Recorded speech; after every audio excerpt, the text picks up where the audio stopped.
Playing politics.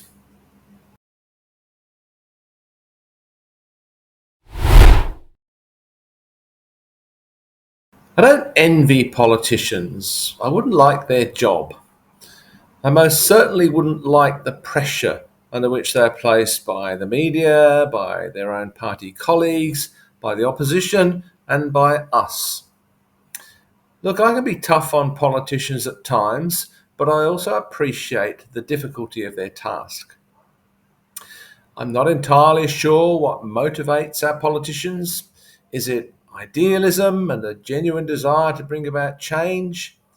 Is it about power, prestige, and privilege? Well, there are cynical and not so cynical answers to those questions. I'll leave you to provide your own.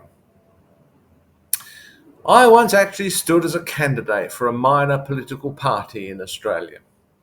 I actually stood twice, once at the state level and once at the national level. It was something of an indictment of the party that they would accept someone as young, inexperienced, and incompetent as myself as a candidate. I would no longer ever wish to belong to a political party that would accept me as a member. To paraphrase Groucho Marx, you might have to look that up. I was indeed young and inexperienced, and surrounded by people who were, for the most part, just as young and inexperienced. I should point out that although this was a minor party, it wasn't a fringe weirdo wacko party.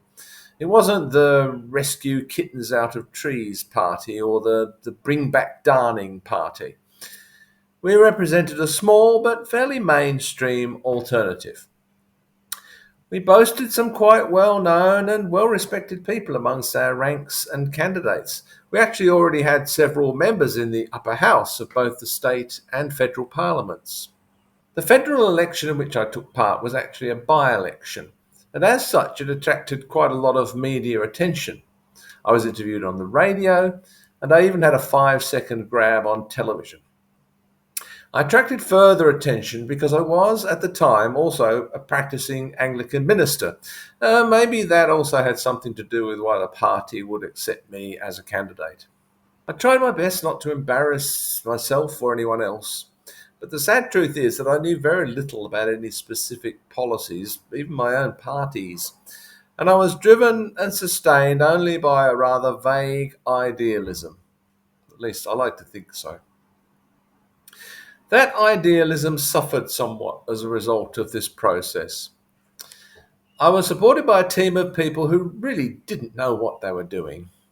We managed to offend the national leader of the party, a senator at the time, by not inviting her to participate in the campaign. I say we, but really I had very little say about what took place. I was scarcely in a position to make sensible suggestions about what we should do.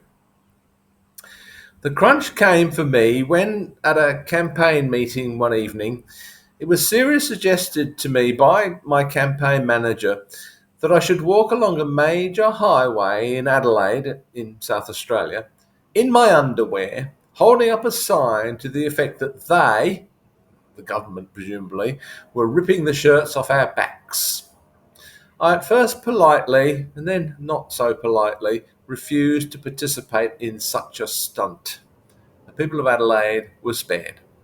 In the results of that by-election, I seem to remember that the candidates of both the Rescue Kittens Out of Trees party and the Bring Back Darning party, names changed to protect the innocent, both of these polled better than I did. It was in the course of all of this that I became somewhat jaded, or more jaded, with the whole political process.